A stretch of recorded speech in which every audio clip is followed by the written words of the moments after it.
Salam sejahtera. Terima kasih atas kesudian anda singgah di channel saya. Jika anda seorang penggemar sukan bola sepak tanah air, bantu saya tekan subscribe kerana setiap subscribe anda itu sangat berharga. Terima kasih sahabat baik.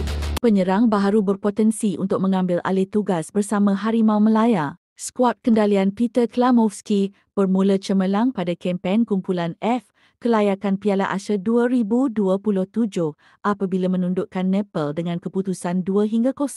Kehadiran tonggak warisan baharu, Hector Heval memberi impak besar selepas beliau menjaringkan gol pada aksi debutnya di Stadium Sultan Ibrahim Iskandar Puteri. DYN Tunku Ismail memberi bayangan awal bahawa akan ada 7 lagi pemain warisan baharu yang berpotensi untuk menyarung jersey kebangsaan sekitar Jun nanti. Sebelum ini, Tunku Ismail turut menyatakan harapan besar agar proses mendapatkan pemain warisan ini berjalan lancar bagi memastikan skuad kebangsaan dapat beraksi baik. Kami telah mengenal pasti 6 hingga 7 pemain warisan untuk pasukan Harimau Malaya.